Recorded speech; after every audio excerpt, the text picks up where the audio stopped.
নমস্কার বন্ধুরা, WB good নিউজের সকলকে জানাই স্বাগতম। আজকে আমরা কথা বলবো বাগদা উপনির্বাচনে কোন দল জয়লাভ করবে। বাগদা উপনির্বাচন আসনটি 2024 সালের ফলাফল অনুযায়ী বিজেপি প্রার্থী বাগদা বিধানসভা কেন্দ্রে 2024-এর ফল অনুযায়ী 1,24,865টি ভোট পেয়েছিলেন। জোট প্রার্থী সিপিআইএম প্রার্থী পেয়েছিল 4,801টি ভোট এবং 74,664 ভোট পেয়েছিল তৃণমূল কংগ্রেস প্রার্থী। 21,000 ভোটে এগিয়ে ছিল বাগদা বিধানসভা কেন্দ্রে 2024 সালে। তো এবার বাগদা উপনির্বাচনে 3 দলের হাড্ডাহাড্ডি লড়াই, অর্থাৎ মুখোমুখি লড়াই হবে তৃণমূল এবং বিজেপির। 2019 সাল থেকে পিছিয়ে থাকার মূল কারণ হচ্ছে মতুয়া ভোট।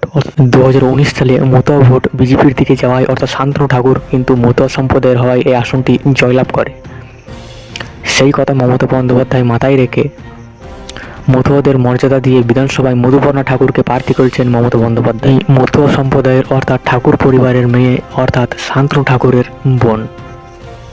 বিজেপি প্রার্থী করেছেন বিনয় বিশ্বাসকে এবং মতুয়া এবং তপশিলি ধর্মের আরেক প্রার্থী করেছেন রোড ব্লক প্রার্থী করেছেন গৌরী বিশ্বাসকে এবং কংগ্রেস প্রার্থী করেছে অশোক হালদারকে। অর্থাৎ 4 জন হেভিওয়েট প্রার্থী বাগদা উপনির্বাচন ক্যান্ডিডেট হয়েছে।